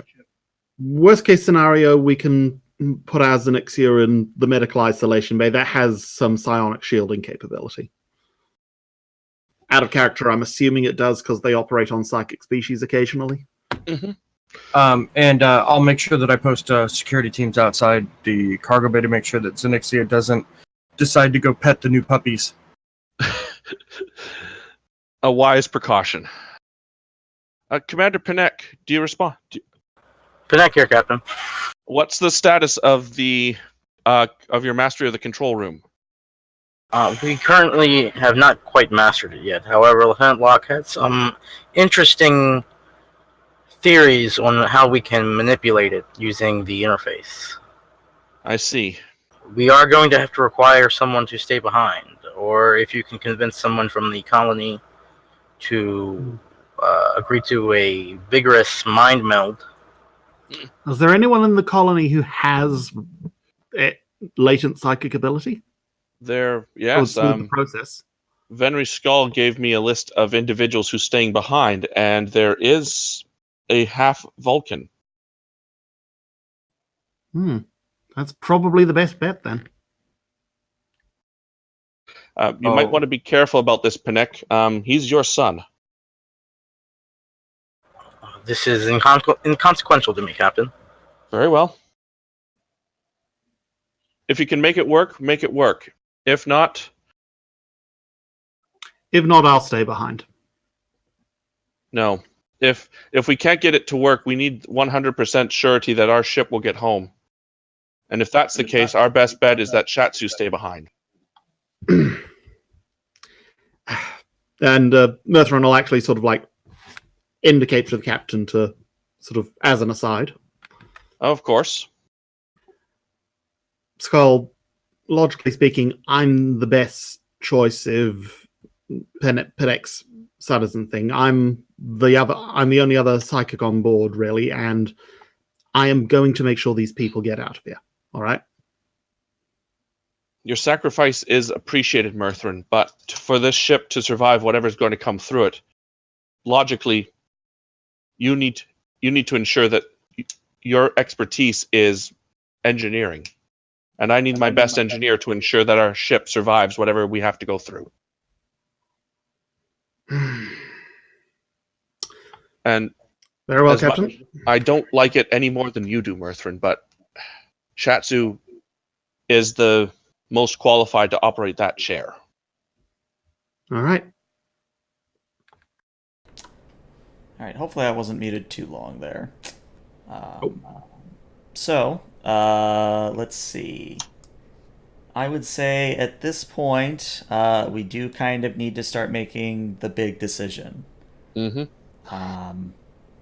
I would say that your attempts to find Penek's son, while you do know that he has one, locating him appears to be a little bit difficult. So you could, of course, devote some time to attempting to find and track him down. But I'm curious who else you would let in on the fact that this would be a sort of one-way trip for someone. I mean, if necessary, I can do it. I can directly mind meld with Shatsu and overlay her brain waves with mine. Does it have to be someone who's telepathic? Not necessarily. It would make it a lot easier, is the thing. Well, I was going to say, does it also have to be Shatsu? I mean, she's Cation. You want to overlay her brain patterns over whoever else is in the chair, just so they think Cation. It's not so much memories as much as the responses, subconscious instincts. I realize that we're all kind of jumping to jump on the grenade here, but I'm the newest person. I also know that Who's staying behind? Isn't Venry staying behind? Venry Skull? She is. If I believe correctly, trills are semi-psychic as well, because that's how you can And Venry is bring out Romulan. past lives in other people. She's also part Romulan, but she's also has the symbiote, which might mess up the brainwave thing, or it might make it better for all we know. Well, it'd be trickier because you have to overlay both of them, but trills by nature are designed to swap personalities and minds a bit. It might make it for a smoother Shatsuification. If Venry Skull's willing to make the offer, I can extend it to her. She is, after all, staying behind, so she can leave the chamber as necessary. And if we leave her a shuttle, she can get back to the her settlement whenever she wants. Okay. Yeah, I'll float the possibility to Venry. Okay. Well, Venry will kind of think it over for a good minute or so and say, yeah, I have no problems with trying it. All right. We'll hijack one of the evacuation shuttles on its next down trip and take a detour and drop her off at the control room. I'm going to pull Shatsu aside at this stage. Okay. Lieutenant Commander Shatsu, this is an order I don't want to give. But if this doesn't work with Venry, I have to order you to stay behind. I think we both knew that, Captain, the moment the control room started responding to me. Is there anything you wish if this happens, is there anything you wish brought down from your quarters? No. Well, if you could copy my personal logs and data to a pad, that would be enough. I'll see to it personally. And yeah, now comes the very important role of the session. So, again, we'll skip ahead a little bit, but basically, you get everyone that needs to be on the Ophion back on the Ophion. Panek, yourself, Shatsu, and Venry Skull are all gathered in the control room of the planet, and you now need to do a bridged mind meld. So there's a couple ways we can do this. We can either do an extended task, which would be less difficult but more time consuming. Whereas you could also, in lieu of that, go for sort of a quote-unquote forced connection. So just one test instead of several. And that would, of course, be at a higher difficulty, but it would be much quicker. We are running against the clock here, aren't we? Mm-hmm. Yep. That's why I had to ask. Yeah. And I think we have 2 momentum instead of 1, so... Yeah. Yes. Yeah, Well, the what problem do you... is the player list on my GM screen, the player list blocks me able to mess with the tokens, or the cards at least. It's an oversight I need to figure out at some point, but yeah. Anyway, sorry. Yeah, how would you like to handle this, Panek? My concern is the forced one could pose neurological disorders with either subject. But considering the situation, I'll present this to both of them. You know, I'll pull them aside and say, while we are racing against a hypothetical clock here. We could attempt a rushed ritual, but it poses the risk of a neurogenical disorder, similar to Panar syndrome. Is this a risk the two of you are willing to accept? They kind of look at one another and they both nod. Very well, we will attempt a hastened version of this. Okay. If you would please both join me, and I call them to me, and I place my hands in the typical fashion on both of their temples. Okay. And I do the whole my mind to your mind, you know. Thoughts to my thoughts, etc., etc. Got it. Okay. So I need you to now roll me a daring plus medicine. The difficulty here will be a 4. And spending some threat, the complication range will be 17 to 20. I have got, as my focuses, inspiration and composure. Do either of those factor in here?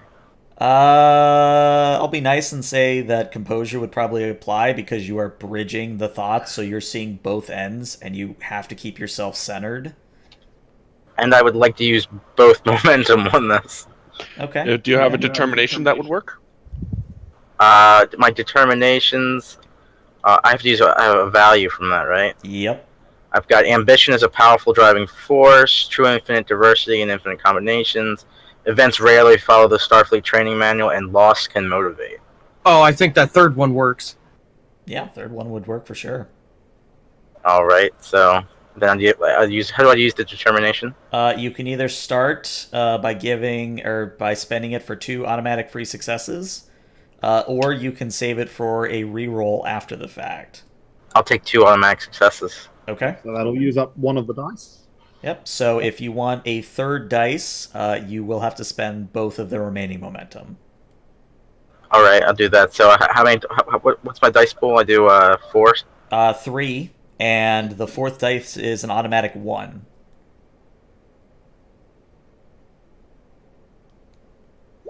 Oh my god! Oh my god! Why? I don't suppose Shatsu could spend a determination here. No. No, and that's why I said this was a very important roll. So, Well, we're unfortunately, screwed. Oh, Yeah. there goes my girlfriend. well, Oops, sorry, Locke. let me put it this way. If you can challenge a value right here and now, you would get a determination, which then could be used to re-roll. Trying to One think of what your else. values will be shifted. Yes, one of your values will be shifted. The other thing, do you have you do not have veteran. Okay. Let's see. What else can we do here? Let me check the verbiage on your XO talent, because I don't know if it's specifically teammates, if that includes yourself as well. Let's see. We don't really even have the momentum to do that. Well, you could also give me 3 threat, but I'd end up throwing that threat right back at you. Let's see. Another character, yeah, so you can't give yourself the determination. Out of character, I kind of want Mirthrin to go Rambo here, but I don't know if that'll sort of throw a spanner in the works for everyone else. I mean, I'd still have to impart her brainwaves onto you anyway. Right. And then the question is, would you... I mean, and that might be easier considering you're an empath. But would I condone that? Hell yeah. I mean, the ship comes first. I mean, yeah, I'm going to sacrifice you. And, yeah, so I do want to double check this, because this does sort of run the risk of essentially throwing ELH a curveball he has to deal with. Would Mirthrin getting sort of stuck on the wrong side of the thing for an indefinite period of time to be too much of a headache? I mean, it's not a headache, but I'm probably going to say that you're going to have to roll up a new character for a new chief engineer. I was expecting that. The other thing that I may not have been entirely clear about, but you can't just transport in and out of this control room. I was also expecting that. So it's one of those things where even if you were to fly down in a shuttle and, you know, say, hey, meld me instead, you not only have to convince Panek, but also Shatsu and Venri. And then you would be conceivably here's left the to thing. die. Here's the thing. Sort of, we need Shatsu's brain pattern. Does she need to be conscious for it to work? You have not tested that. Well, I'm considering that it's her conscious thoughts that control them. I don't think she has any control of her subconscious, so... Oh well. Hopefully I won't have to stun her to get her to agree to it. Well, the other thing, so we have that as an option, Murthrin suiciding here. He can take a shuttle and do the best he can to, like, find a place in 60,000 BC and maybe get in contact with the Bureau, but yeah, for all intents and purposes, he'd be out of the game. Yeah, so that's option one. Option two is, as I said, Panek, you challenge a value and you get a determination, but you have to be challenging the value, a specific value. The other option that has just occurred to me reading through everything, the commanding officer, aka Skull, can radio to Panek and tell him to do better, or as I like to call it, the rogue trader equivalent of pointing at someone and say plus 10. Small joke for anyone who's actually played rogue trader before. But as long as you can communicate with another character, the commanding officer can give their point of determination to that character. Oh, can I? And it does not have to be linked to a value. So give Panek an inspiring speech. All right, so Panek, call the captain. Captain, Panek to Ophion. No, we need to put the skull. We need to put the slaw that just came on board into Cargo Bay 4. They're not going to fit. Sorry. Yes, go ahead, Panek. Captain, and I sound kind of not upset, but very flustered. I've just dealt with the emotions of both of these people, and Captain, I regret to inform you that my skills are inadequate in bridging the neural activity of these two individuals. Panek, the future of our chief of security lies literally in your hands. Do you have? And I am very familiar with the tales of Vulcan's mental, some of the mental limiters that many Vulcans have to place on themselves in order to function. I'm gonna snap at you and go, I'm very well aware of what lies in my hands, Captain. Commander? It sounds like you've just broken through one of your restraints. Channel whatever emotions lie underneath that stoic volcanism and try again. This is a very dangerous thing you're asking me to do, Captain. These limits are put into place for a reason. I'm well aware of that, but should you succeed, then our crew will return fully intact, and you will have saved our chief of security's life. Should you not wish to attain that, then we have to leave our chief of security behind. I'm not ordering you to do so, but I would definitely appreciate it if you could. I will attempt to do what I can, Bart. And I'll cut communications. All right. Dear Diary, pissed off the Vulcan. Only Done. took half a year, but finally did it. Captain, permission to throw Commander Panek in the brig as soon as he's back on board. Let's see what state he shows up in before we determine a extrajudicial process. And Drake says it with the biggest smile on his face, just completely conveying that he's joking. Yeah. Yes. Let's worry about one life-threatening situation at a time, shall we, Lieutenant? Aye, Captain. All right, so Panek, big roll here. You need 2 successes. Same roll as before, same complication range as before. Oh, yeah, lordy. Control medicine. Nope, it's still going to be daring. Oh, I don't suppose he can spend threat for extra dice. He can, but I'm going to throw it right back at you. True.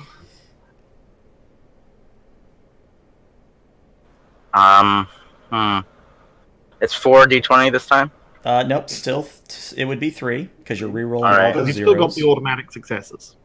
You keep the 2 automatics, that's the good thing. So you only need to roll, well, there you go. That's all you needed. Whew.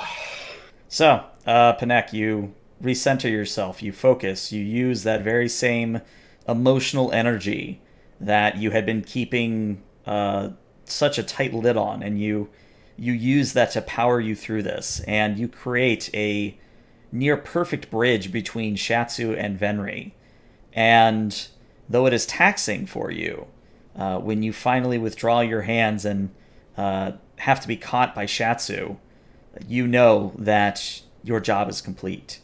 And Shatsu begins to, sling you over one of her shoulders as Venri sits down in the chair, and it seems that the system is responding to Venri's presence. Is there anything you'd like to say before Shatsu kind of carts you off to the shuttle and you return to the Ophion?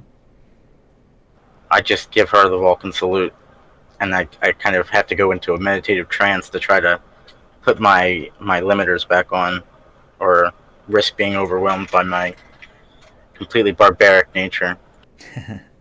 All right, so you return to the Ophion, and shortly after everything is squared away, the command is given, and a beam, a deflector-type beam, emanates from your deflector array, a spot on the planet, and from a beta colony. And it impacts the aperture, the tear in the space-time continuum, and widens it, and causes it to change color and shape.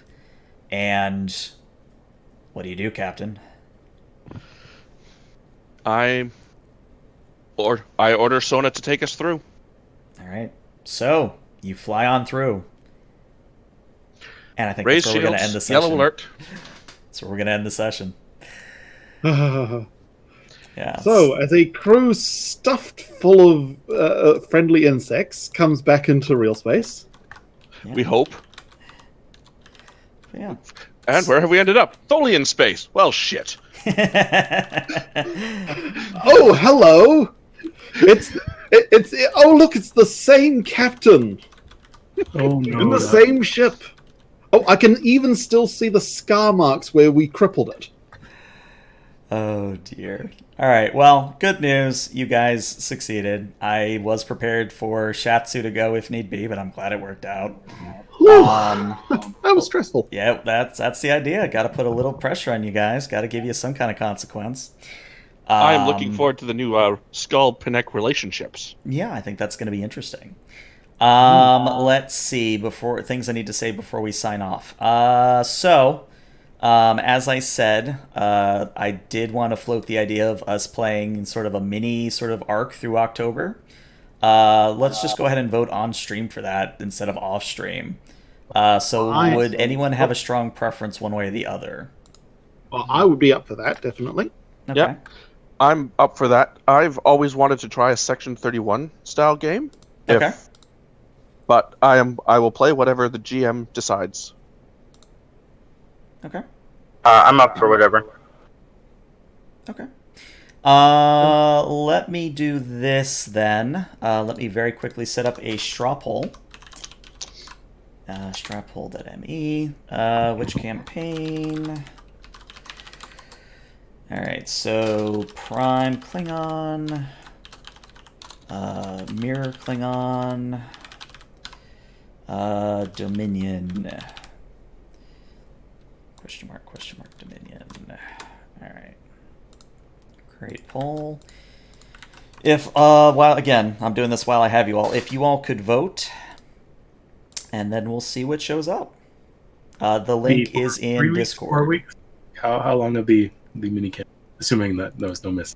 Let's see. Assuming we do not have to skip a week, that means as of the 6th, so 6 October to 27 October, would be the length of this mini campaign. Alrighty. All right, I've got 4 That's votes so 4 so far. far. Just need 2 more. Where is the straw poll deal? It is in Discord. Discord. Oh, would help if I was on the right Discord. So that's 5. Wait, why can't I? What the? Well, I think it's probably safe for me to say either way. There's enough votes. So it looks like we are going to be doing a Prime Klingon Universe type campaign starting after one. next week. Cool. So after I end the stream, players will talk about what we'll have to do character-wise for that. But yeah, I think that's all I want to say on stream. So again, thank you guys for watching on stream, and I look forward to seeing you guys next week. Bye-bye. Bye, all.